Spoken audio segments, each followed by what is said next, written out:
I felt bad when everybody tormented me and verbally abused me.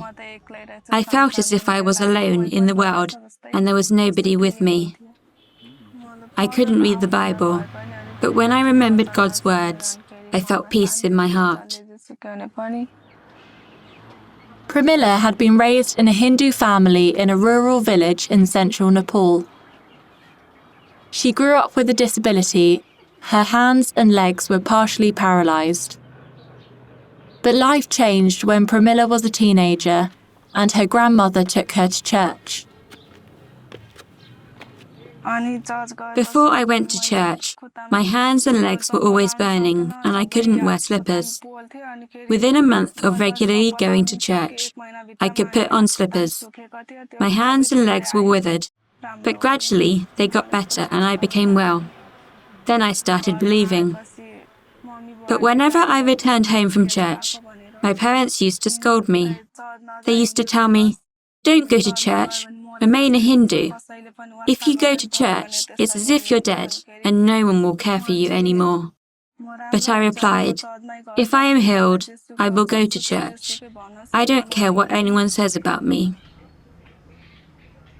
Pramila had to leave home. She later married a man who said he was a Christian but was never interested in going to church. At first, he said that he would be satisfied with someone who could cook and wash his clothes, and so I got married. But later, he started verbally abusing me, saying that he had married a disabled person, and no one should marry a disabled person.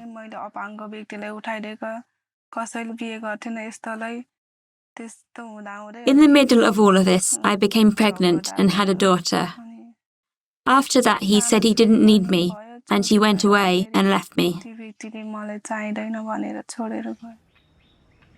Pramila's mother had by now become a Christian and invited her to stay at her house, along with her brother and sister-in-law. But Pramila's mother fell ill, and after she died, Pramila was left in an uncertain position again. After my mother died, the villagers started to say, "Her brother kept her because of her mother. Now the mother is no more. Who will take care of her?" And then my brother and sister-in-law said, "We can't feed you. Now go, pack your bag, take your daughter and beg from people."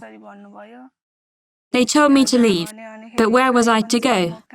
There was no place for me, so I walked along crying. Then I thought of committing suicide and went to buy poison. But then there was my uncle's family. I explained the situation to them, and then they brought me to their house. Then one of your staff called me, and I came to know about your organization. I was given support to open a shop, and now I run that shop. I give thanks for the people who helped me. They have done so much for me. I will always remember them in my prayers. Praise God for Pramila's life and testimony. Pray that she would be strengthened in her walk with Christ and that she would continue to trust the Lord for her future.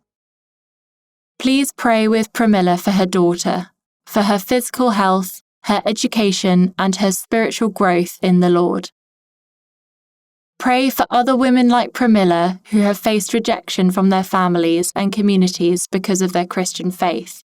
Pray that they would receive God's assurance that they are seen, chosen, and loved by Him.